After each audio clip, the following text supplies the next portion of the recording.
Present అయితే నేను Pulapalli bypass road దగ్గరికి అయితే బిస్మిల్లా చికెన్ పకోడీ అంటే చాలా ఫేమస్ అండి.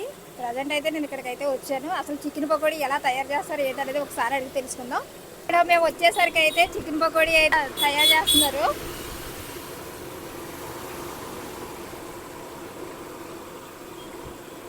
చెప్పండి మీ పేరండి? నా పేరు అహ్మద్ అండి. అహ్మద్ గారు అంటే ఇది ఎన్ని సంవత్సరాల నుంచి చేస్తున్నారండి? ఇది మా ఆయన దగ్గర 3 సంవత్సరాల నుంచి నేర్చుకున్నాను. ఓకే. ఈ మధ్యనే పెట్టానండి. ఓకే. 2 months back. అంటే పెట్టే నుంచి ఏ టైం వరకు ఉంటుందండి? సాయంత్రం 4:30 నుంచి 10 దాకా. 4:30 నుంచి 10 వరకు. ఓకే. అంటే పావు కేజీ ఎంత పడుతుందండి చికెన్ పకోడీ? మనకి కేజీ వచ్చి 500 అండి. హాఫ్ కేజీ 250, పావు కేజీ అంటే 125 రూపీస్ అవుతుందని 150 రూపీస్ చేశాను. 150 పావు కేజీ. ఓకే. ఇక్కడైతే పావు కేజీ అయితే 150 రూపాయలు అయితే చెప్తున్నారండి. ఎందుకంటే చికెన్ కన్నా జీడిపప్పు అయితే ఎక్కువ ఉంది.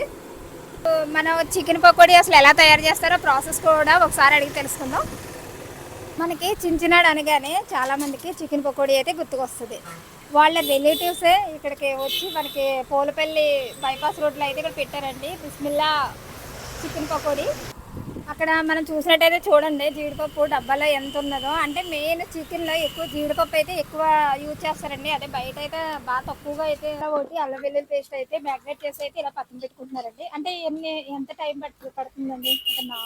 అంటే 15 minutes కలపాలి. 15 minutes అంటే అలా కలుపుతూ ఉండాలండి లేదా అలా ఉంచాలండి మ్యాగ్నేట్ చేసి?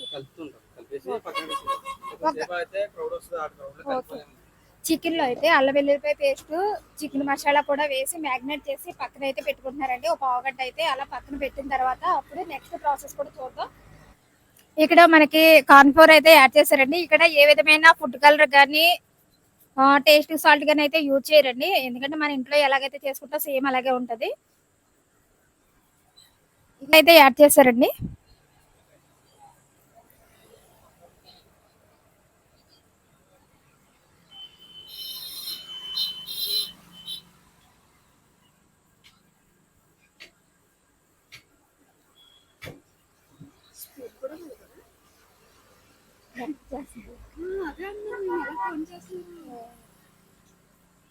ఏంటంటే ఒక ఎక్స్పీరియన్స్ వల్ల వాళ్ళకి ఏంటంటే మొత్తం కారం ఏంటి, సాల్ట్ ఏంటి, మసాలాలు ఏంటి అన్ని కూడా పర్ఫెక్ట్ గా అయితే యాడ్ చేస్తున్నారండి. నేనైతే చికెన్ పకోడీ అయితే నేను ట్రై చేశాను. చాలా స్పైసీగా ఉంది, చాలా బాగుంది. ఈసారి మీరు ఎప్పుడైనా కానీ పూలపల్లి వచ్చినప్పుడు ఇలాగ బిస్మిల్లా చికెన్ పకోడీ దగ్గర ఆగండి. నిజంగా చాలా బాగుంది. కాస్ట్ కూడా నాకు రీజనబుల్ గానే అనిపించింది.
థర్డ్ టైం అండి. ఎలా ఉంటుందండి? బాగుంటుంది. పకోడీకి బయట ఆయిల్ ఉంటుంది, ఇక్కడ ఆయిల్ ఉండదు. ఇక్కడ ఆయిల్ ఉంటుంది అంటే ఆయిల్ లెస్. Oil less. అంటే ఇక్కడ అయితే మన ఎక్కడైనా బయట అయితే చాలా ఆయిల్ మనకు మెయిన్ ఏంటంటే మనం తినేటప్పుడు అయితే చేతికి అయితే అంటేసుకుంటదండి. ఇక్కడ అయితే అసలు చేతికి కూడా ఇలా అంటుకోవట్లేదు. చాలా బాగుంది ఇక్కడ చికెన్ పకోడీ. ఈసారి ఎప్పుడైనా కానీ ఇలా వస్తే కనుక మీరు తప్పకుండా విజిట్ చేయండి. ఇక్కడ ఆయిల్ లెస్ చికెన్ పకోడీ అని అంటానికి రీజన్ కూడా చెప్తున్నానండి. ఇక్కడ మనకి ఈ చికెన్ ఇలా పట్టుకున్న వెంటనే ఎక్కడైనా అయితే మామూలుగా ఆయిల్ ఉంటుందండి. ఇక్కడ అయితే అసలు ఆయిల్ కూడా లేదు.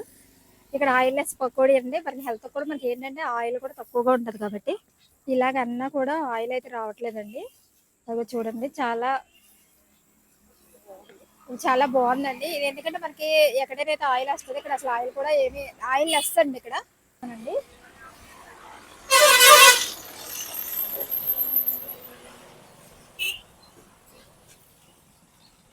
నేను చికెన్ పకోడీ అయితే ట్రై చేశానండి. టేస్ట్ అయితే చాలా బాగుంది. ఈసారి మీరు ఎప్పుడైనా పోలపల్లి వెళ్ళినప్పుడు తప్పకుండా ట్రై చేయండి.